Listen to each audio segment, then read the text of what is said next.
and their environments. Over 300 were killed. You were part of that Commission of Inquiry.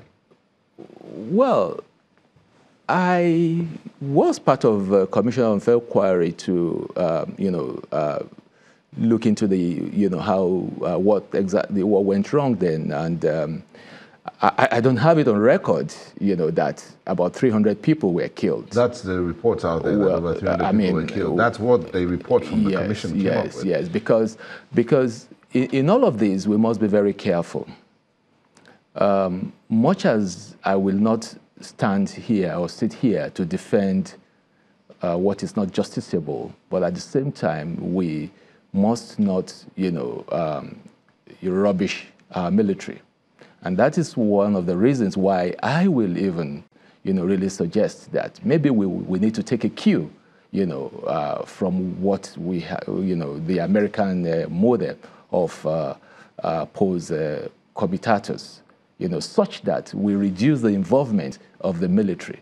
Because the military, whether we like it or not, by virtue of the provisions of the 1999 Constitution as amended, sections 217, 218, and 219, the creation of the military and the roles of the armed forces, and part of which is to defend the Nigeria against, the sovereignty of external and, external and internal aggression. And also, they have to act in aid, of a civil authority. Okay? So I think there's need to look at these things and make some amendments, such that, the involvement of the military, is even, reduced. Would that solve this kind of issues of clashes in between the military and civil society? Well, wherever you have, human beings, human interaction, there must be clashes. You cannot rule out clashes. But the bottom line is, how do you resolve these clashes? Like Sun Tzu. How do we resolve this matter now? Yes. How do we resolve? Because there are all sorts of videos out there. Yes. That I wouldn't even want to mention here. Videos of people calling for an ambush on one group or the other. Videos of people training, all sorts of allegations. How do we resolve this matter? I mean, I'm a Nigerian, and I also, part of the social media thing, I get some of these videos too. Again, well, much as most of them, you see them streamed live, but some videos too are fake news. So we must really exercise some caution in what we take and digest, or what we spread or forward. Okay? I want to look at this issue from two angles. First, for the federal government. I believe that as it stands, the federal government should allow the rule of law, especially in the case of the detained leader of the Islamic movement of Nigeria, because the courts have made certain pronouncements to the effect that he should be released and probably paid some compensation. But I think it's over 2 years now that he's under detention. But one thing again is that there's the probability that the federal government is privy to certain information that you and I are not privy to. But notwithstanding, I think they probably, should look at a situation whereby they put him under house arrest and allow him some level of freedom.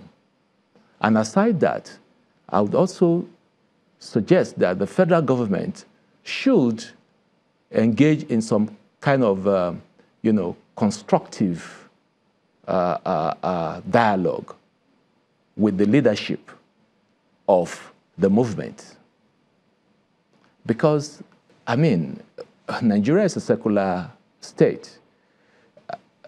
You know, if people have a right to practice whatever religion they want to practice, and they also have a right to practice their religion in whatever way they want to practice it. But it must not, you know, pose a threat to the public, which the government has a duty, you know, to protect. Okay? So that's the way I look at it, you know, that is for the government. Now for the military. For the military. Whether you like it or not, the military has its own rules of engagement.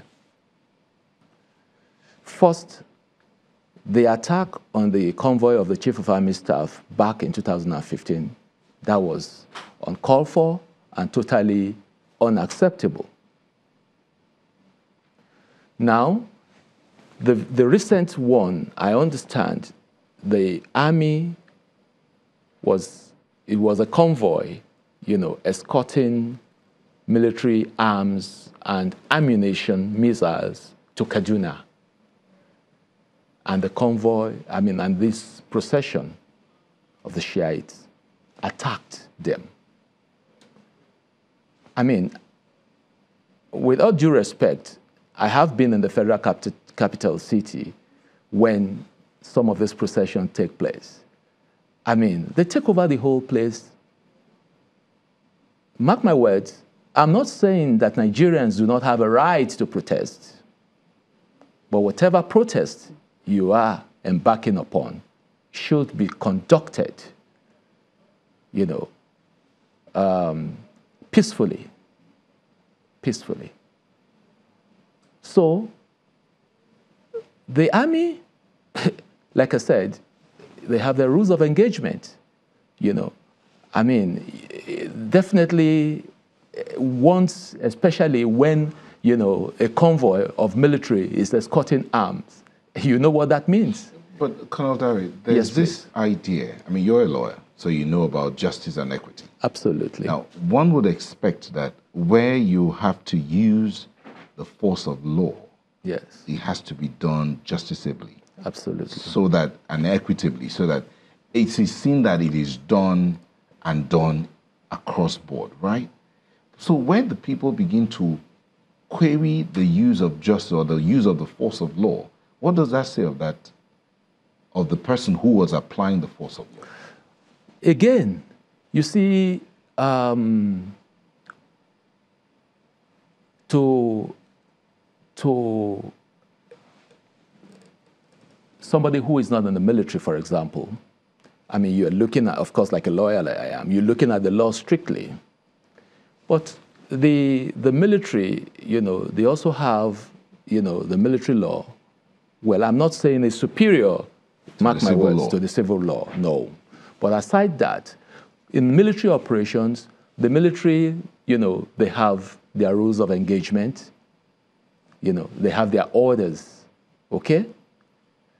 So, for example, the commander that is on the ground, it has to be within his conviction, you know, because before you are commissioned an officer to lead, you must have attained certain, you know, qualifications, certain conditions that, you know, qualifies you to lead men.